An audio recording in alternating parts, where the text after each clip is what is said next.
Muito bem, na sequência, eu gostaria de convidar a doutora Carolina Luiza Alves Barbieri. Ela vai falar sobre os aspectos da hesitação vacinal e confiança nas vacinas. A doutora terá 35 minutos, quando faltarem 5 eu avisarei. Deixa eu lhe apresentar. A doutora Alves Barbieri é médica infectopediatra com especialização em vacinologia, gestora médica de desenvolvimento da Fundação Butantan, atuando no desenvolvimento de vacinas no Instituto Butantan. A palavra é sua. Muito obrigada a todos e a todas. Queria agradecer ao convite da Academia de Ciências Farmacêuticas do Brasil por estar aqui, essa oportunidade. Dizer que minha fala, vindo depois de todos esses palestrantes, vai ser bem facilitada, que acho que vai complementar tudo que já foi falado. Deixa eu só... Aqui, o conflito de interesse, trabalho aqui no Butantan, agradecer também a oportunidade de estar aqui, dizer que essa questão, a terminologia hesitação vacinal é uma terminologia recente, criada pela Organização Mundial da Saúde, mas a resistência, a recusa, os movimentos anti-vacinação, as desconfianças em vacina, elas já são de muito tempo atrás. A gente está falando de um tema que já foi uma questão do passado e que é um tema extremamente relevante agora aqui no presente. E a gente nunca teve na história da vacinologia tantas vacinas com plataformas robustas, com dados de segurança, de eficácia de vacina. E a gente está tendo dificuldade da vacina estar no braço. Então, é um tema que já foi muito importante, como a gente vai ver no passado, e ele se ressignifica agora, e ele tem, como o Paulo falou, ele trouxe uma carga também, como se fosse uma sensação de ressaca, de cansaço, de esgotamento pós-Covid também, esse assunto da questão da vacina, e ele ressignifica agora também. Eu vou trazer um pouquinho desse histórico. Você vê que já desde o século XIX já se tinha diversas resistências e movimentos antivacinas, algumas organizadas, você tinha ligas antivacinação em alguns países, sobretudo falando países da Europa, Estados Unidos, e naquele momento que se tinha, a gente estava falando da vacina antivaríolica, naquele momento a resistência à vacinação ele estava associado sobretudo a um modo da prática que se foi feita essa vacina, de um modo mais autoritário que se fazia, era uma vacinação feita de forma compulsória na população. Às vezes, alguns países usavam a polícia médica para ir lá, entrar nas casas e fazer a vacinação. Isso trazia uma sensação de perda de liberdade por parte das pessoas e também pelo medo do novo, né? A vacina ela não era conhecida no momento, a gente falando de século XIX, início do século XX, associando vacina à morte, a um monstro e várias formas ilustradas, inclusive por mídias da época. A gente teve no Brasil uma materialização um pouco deste momento mais desse início da vacina antivaríolica, que foi a revolta da vacina no Rio de Janeiro, e ele traz, é lógico que os historiadores trazem todo um contexto histórico sobre isso, que a vacina foi só um desencadeador de questões que envolviam questões sociais, políticas no momento, mas de qualquer forma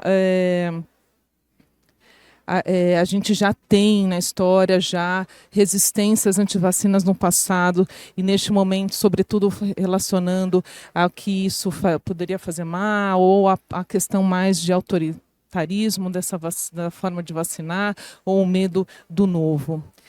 Depois você tem um momento de um hiato dessas resistências, desses movimentos organizados, sobretudo pela própria evidência do sucesso da vacinação. Então, a gente conseguiu eliminar a varíola do mundo, a gente conseguiu eliminar a pólio de diversos países. Então, você tem instituições de programas de imunização. A gente tem no Brasil a formação do Programa Nacional de Imunização em 1973, isso se consolida uma cultura de vacinação no país.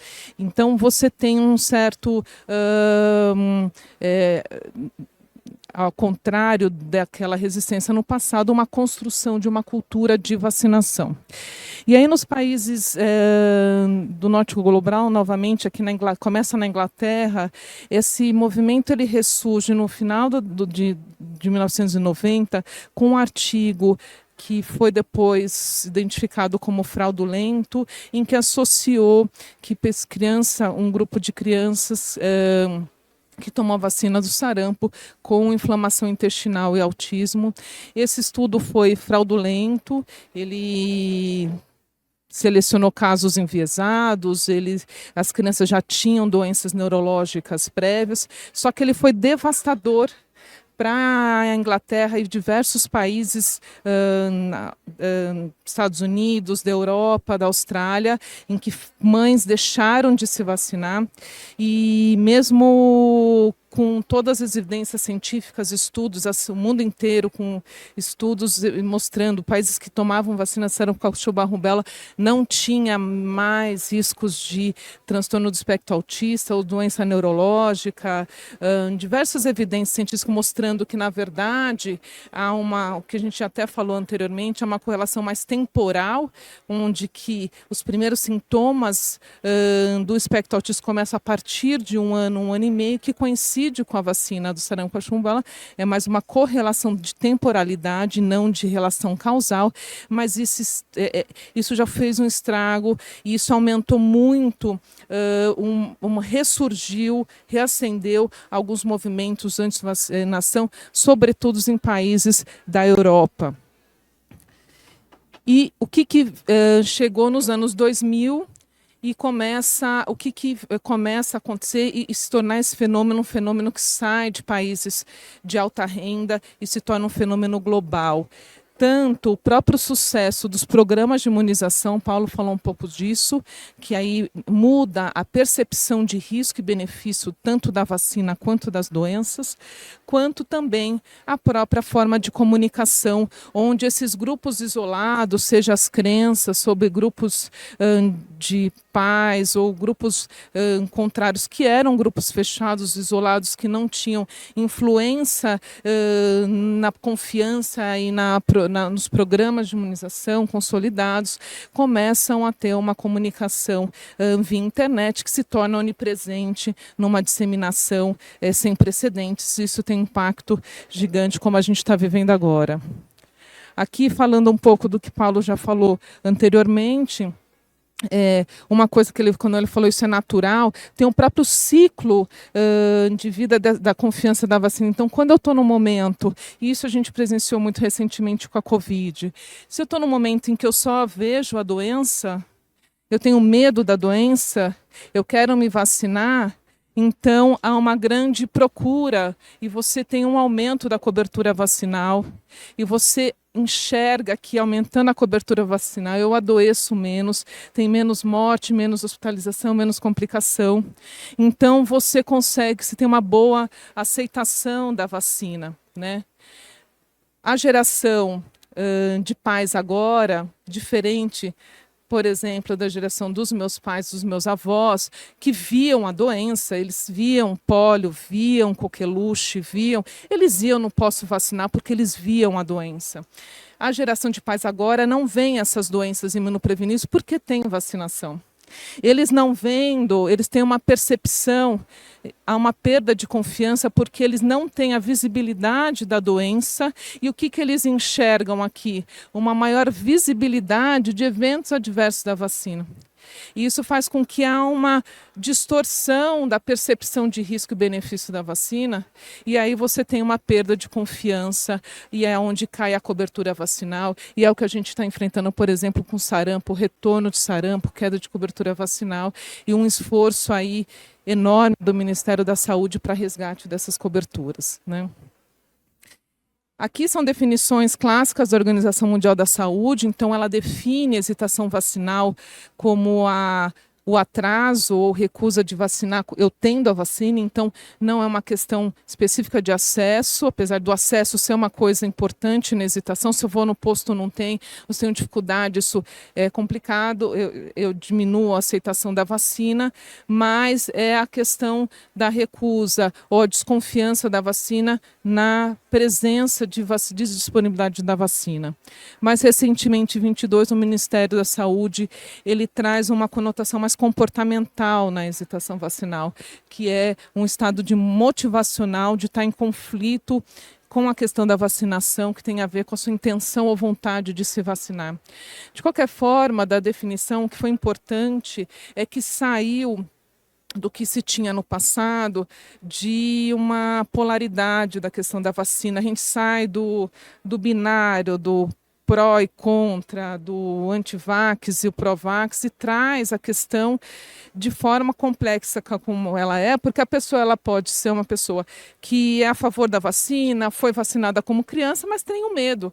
E esse medo é legítimo, a gente tem que acolher e não colocar em duas casinhas polarizadas entre pós e contras. Então, de qualquer forma, essa terminologia da hesitação vacinal é extremamente importante. E aí a gente sabe a complexidade que é a tomada de decisão para se vacinar. Então, se antes, a gente está falando década de 70, 80, se via a doença, tem a vacina no posto, tinha a campanha pública no rádio, no posto, na televisão, e isso bastava. A gente está falando de um momento onde a tomada de decisão de vacinar ficou bem mais complexa. E os estudos mostram várias coisas que tornam essa complexidade e faz com que influencie nessa baixa queda vacinal, e alguns pontos já foram falados pelos os palestrantes que me antecederam. Uma é que informação negativa às vezes dá muito mais atenção do que a positiva. Então, uma pessoa que toma vacina e tem um evento adverso que pode acontecer, e ela ficou com uma dor de cabeça, ela teve alguma coisa, isso pode ter uma importância ou uma difusão ou algo diferente de todas aquelas outras que tomou a vacina e se sentiu bem. Então, a gente sabe que a informação negativa ela tem muito mais apelo, isso colabora num contexto de desinformação e de infodemia, que é muita informação sobre saúde e sobre vacinação. Outra coisa é a questão da causação, que o Paulo também falou anteriormente. Não necessariamente você tem uma relação causal, mas você tem uma questão temporal, e isso acaba, a gente sabe que na questão da vacinação, essas coincidências temporais, eu tomei vacina, aconteceu isso fica na cabeça da pessoa, é muito difícil de você... É muito difícil de você...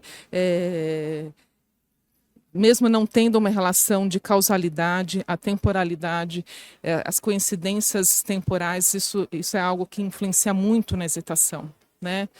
Aquilo que também já foi falado em relação às crenças, então, nosso olho, nosso prisma para o mundo já tem a ver a partir daquilo que a gente acredita, já parte sobre um prisma do que a gente acredita, né? Então, por isso que mesmo trazendo os dados científicos de segurança, dados de eficácia, dados de que funciona com com tanta robustez científica, às vezes a forma e a crença do que as pessoas acreditam se influenciam muito, né? Também a questão de que histórias, anedotas têm um atrativo muito grande. A gente vê isso e com a rede social e isso toma uma dimensão muito grande. Então, todas essas fake news que a gente já viu, do chip, de vacina infectar HIV e de outras coisas que a gente ouve que são tão...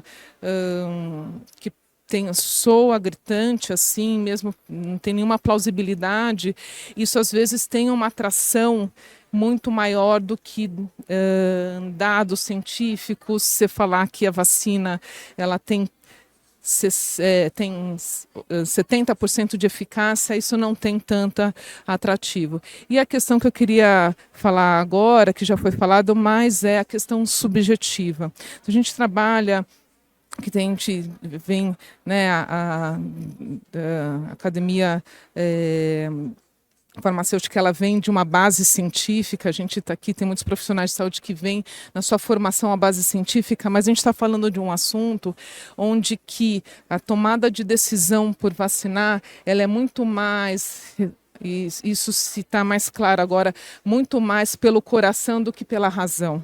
A gente sabe que vem muito antes pela confiança do seu profissional de saúde, pelo aquilo que você já experimentou, se você foi vacinado antes, pela sua história, pelo aquilo que você confia, para aquele profissional que te indica isso, mas, sobretudo pós-Covid, ficou muito claro o quanto o medo ou a informação que cerca a vacinação faz com que muita gente, a tomada de decisão, para além da cabeça, ela também é feita pelo coração. E a gente tem que, então, acolher essas dúvidas, a gente tem que entender o que está trazendo medo, entender a razão dessa excitação, para que a gente consiga endereçar e a gente consiga aí aumentar as nossas coberturas vacinais. Então, essa questão do medo e essa percepção subjetiva da doença e da vacina fez com que, isso que a gente está falando, todas essas desinformações relacionadas a isso, a pessoa tem aquilo que Paulo já fala assim, há uma inversão, então superestima eventos adversos que são extremamente raros ou são leves e transitórios, para algo que se torna, na dimensão dessa pessoa, um medo de vacinar, e aquela pessoa ela chega e fala, não quero dar para o meu filho, eu não quero eu vacinar. E subestima a doença. Então, assim, sarampo é uma doença leve. Não, sarampo não é uma doença leve, ela tem uma letalidade expressiva. Gripe é uma doença, não é. Então, há uma ressignificação subjetiva pelo medo que essas pessoas sentem, por todas essas desinformações que chegam até ela. Antes, se a gente for pensar, década de 70, 80, 90, se via doença, se tinha informação do profissional de saúde e se bastava. A gente está falando de um outro contexto, que leva essa complexidade. A baixa percepção, então, mesmo com todos os dados científicos, da questão da segurança das vacinas, o quanto elas são eficazes e o quanto essas doenças elas têm a sua gravidade, a sua complicação. E tudo isso, acho que um ponto que também já foi tocado, que eu acho muito importante, é sempre numa lógica individual, é sempre pensando e é lógico que a vacina tomada no braço, ela tem uma proteção individual. Queremos sim que proteja esse indivíduo vacinado, mas a vacina tem uma função coletiva fundamental, que está no âmago da vacinação e que isso não é levado em conta na maioria desse processo de tomada de decisão, e é importante a gente abordar isso. Acho que o Paulo já falou, é importante a gente reinventar a forma de comunicação, de que vacinas são seguras, eficazes, que são importantes, que se tinha no passado em cartazes, em unidades de saúde não funcionam mais, o jovem não vai para o posto ou não vê cartaz. A gente tem que realmente, essas ações, como o Paulo falou, no Ministério da Saúde, nós do Butantan, a gente também tem um trabalho muito grande de comunicação científica, a gente tem recebe pelo saque várias dúvidas e a gente comunica à população sobre, né, sobre aquela informação, sobre a desinformação. As sociedades de imunização, a gente tem que realmente se reinventar, trazer a rede social, que é um desafio para a desinformação, como uma oportunidade de comunicação sobre vacinação. Aqui, por exemplo, mostrando, esse estudo foi um estudo clássico na Nature, bem... Opa, desculpa, gente. Esse estudo aqui da Nature mostrou o quanto informações anti-vacina conseguia uma velocidade muito grande alcançar e se difundir em comparação às informações pró-vacina. Então, é muito... A gente tem que realmente estar atento a isso e tentar reformular o quanto a gente pode também usar as redes sociais como canal de comunicação científica segura. E aqui mostrando um pouco o caso do Instituto Butantan, que é um produtor público, então produtor e desenvolvedor de vacinas, e falar um pouco nesse fórum de longevidade da vacina da gripe, que é um dos públicos-alvo importante aí para diminuir complicações da gripe. E trazer um pouco como o Butantan enfrenta a hesitação vacinal, fazendo comunicação científica a partir de dúvidas que surgem, assim como o Paulo falou, que o Ministério da Saúde recebe dúvidas pelo saque, nós também recebemos e temos um canal de atendimento ao consumidor de qualquer dos nossos produtos, e essas questões são questões reais que surgem, e como que a gente também, como um instituto público, não só desenvolvedor e produtor, mas também importante como um enfrentamento da hesitação vacinal na comunicação científica. Só para contextualizar, o Butantan ele tem um marco importante que bem no ano, em 1999, que o PNI ele incorpora a vacina da gripe para a população de 65+, depois ela foi ampliada para 60+ em 2000. O Butantan ele começa um acordo de transferência de tecnologia com a farmacêutica Sanofi Pasteur, que fez a gente ter autossuficiência, autonomia na produção de vacina da gripe, que foi um marco importante para nós do Brasil como um todo. Né? A indicação de vacina da gripe, por exemplo, aos públicos-alvos foi se ampliando, saindo da população de 65+, depois 60+. E em 2011 incluiu crianças, que é um público de alta vulnerabilidade para complicação de influenza, e foi se ampliando aos grupos-alvos até as campanhas que se tem agora, um público mais ampliado. E o Butantan conseguiu, em 2021, a pré-qualificação da sua vacina da gripe pela Organização Mundial da Saúde, que foi um grande marco. A gente completou a transferência de tecnologia em 22, 100% da produção da vacina da gripe ofertada pelo Ministério da Saúde era de produção interna nossa. A gente conseguiu, para além de ofertar 100% ao Ministério da Saúde, nós somos produtor também envolvendo outros editais para outros países, sobretudo países de baixa e média renda, mostrando uma importância não só nacional, mas também da América Latina.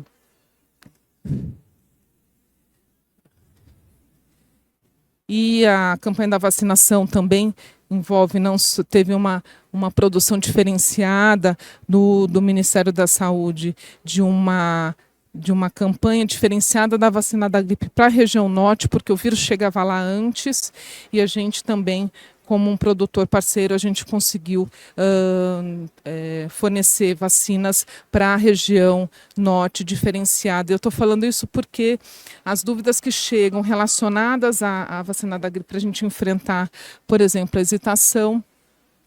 Então, dúvidas, preciso tomar vacina da influenza, se eu já tomei ano passado? Sim, a gente tem que esclarecer, a gente esclarece ao público, né? O vírus da gripe, ele tem uma capacidade de mutação característica do vírus influenza. Ele, na sua replicação, ele acaba mutando o seu genoma e isso altera as proteínas sobretudo, uma proteína chamada hemaglutinina da sua parede do vírus. Isso faz com que aqueles anticorpos que a gente tinha da vacinação anterior, ou por já ter pego gripe no passado, faz com que a gente tenha que não responde, a gente tem que tomar vacinação anual, e é por isso que se tem todo um sistema de vigilância aos vírus que mais circulam no hemisfério sul, no hemisfério norte, pela Organização Mundial da Saúde, e é isso que faz com que saia a recomendação das cepas que vão conter na vacina daquele ano que é que o Butantan produz. Então, chega a questões também, a gripe é uma doença leve, então como é que preciso vacinar? A gente também sempre tem que trabalhar esses casos que não é, e dados do OMS mostrando o quanto ela tinha a carga da doença da influenza. Eu não vou me estender muito aqui, que isso é de conhecimento, e é isso, e os casos de maior complicação, de casos graves e de óbitos, faz com que sejam elencados os públicos-alvos da campanha de imunização do PNI.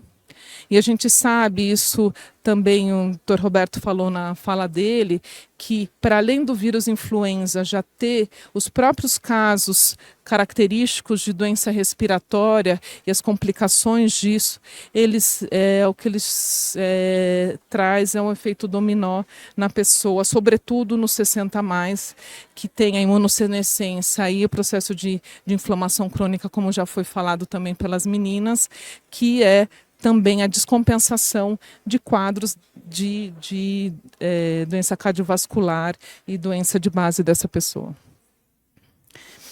Se a vacina causa gripe, isso é um clássico, isso chega muito, isso é um motivo específico de hesitação vacinal, a vacina da gripe, né? Eu tomei a vacina e gripei, então não vou tomar mais. Esse ano, isso é uma coisa que chega muito do saque. E não, a vacina da gripe não tem plausibilidade biológica para que ela cause. A gente está falando de uma vacina, de uma plataforma inativada, fragmentada. Então, a vacina que a gente tem, que é uma plataforma mais usada e segura, é do vírus inativado, fragmentado. Então, a gente tem vacinas de vírus vivo inativado, outras, febre amarela, varicela e tal, não é o caso aqui. Então, eu recebo fragmentos da parede do vírus inativado e fragmentado, o que não é capaz de levar a uma doença. O que a gente pode ter são eventos adversos, como dor no corpo, dor de cabeça.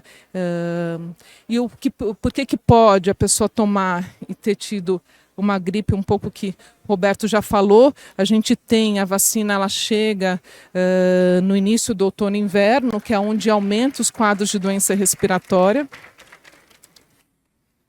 E a pessoa ela já pode ter incubado já outros vírus respiratórios.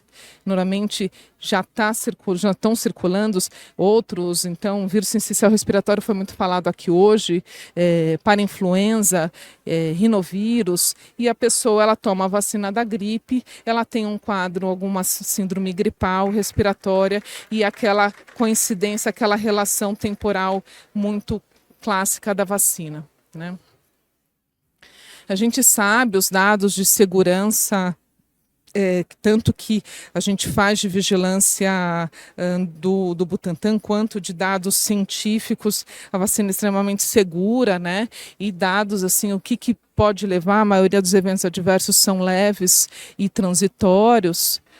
Então, a gente está baseado assim, pode dar alguns eventos, mas não dá nem gripe e nem como...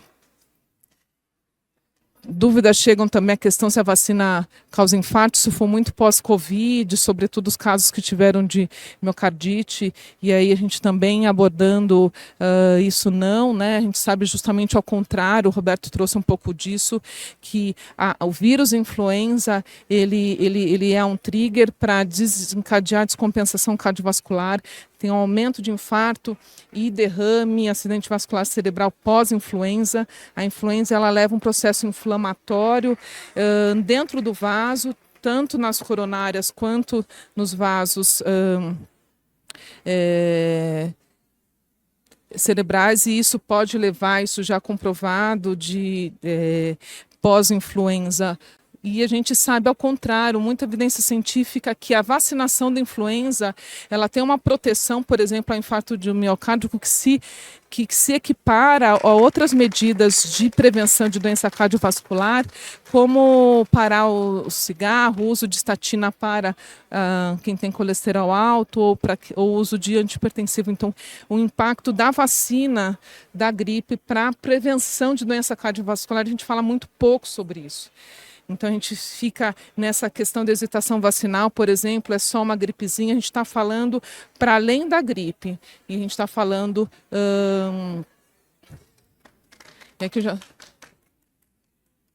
Então, a gente está falando para além da gripe, a gente está falando além de prevenção de síndrome gripal.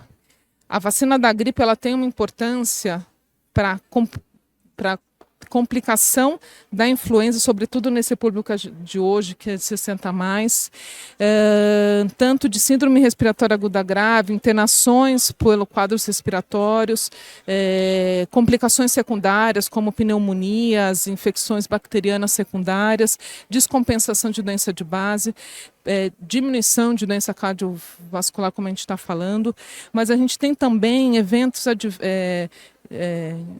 que são indiretos da vacinação, que é, como também Roberto falou, se eu diminuo complicação, diminuo o uso de antibiótico, diminuo a resistência antimicrobiana, eu diminuo o custo hospitalar. A gente viu quando você começa a vacinar, começa a cair aquela carga de internação, de hospital, você tem uma diminuição do custo hospitalar, você tem diminuição de absenteísmo escolar, de trabalho, a gente tem também uma diminuição da doença circulando na comunidade. Então, a gente está falando para muito além de uma prevenção da gripe. A gente tem dados de economia que a gente fala assim, que a vacina não é um custo, é um investimento. Em $1 investido em vacina, você economiza. Então, ela não é um custo, é um investimento.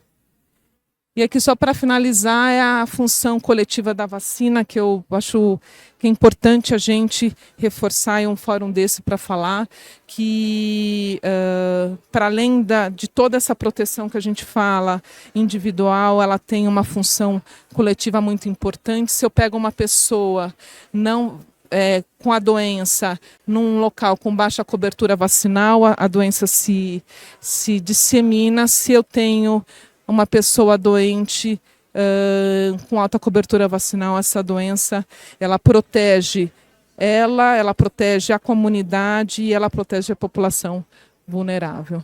Então, para finalizar as considerações, assim, os caminhos para enfrentamento, acho que a fonte da informação, acho que fóruns como esse são importantes, órgãos como o Ministério da Saúde, como o Instituto Butantan, como as sociedades que trazem informações científicas para esclarecer essas dúvidas, para resgatar a confiança pública nas vacinas. Transparência, diálogo, a gente está muito seguro com as evidências científicas, as vacinas são seguras, são eficazes, a gente mostrar esses dados, e a gente tem que construir pontes em vez de barreira. Então, acolher essa dúvida, esclarecer com dados científicos. É isso, muito obrigada.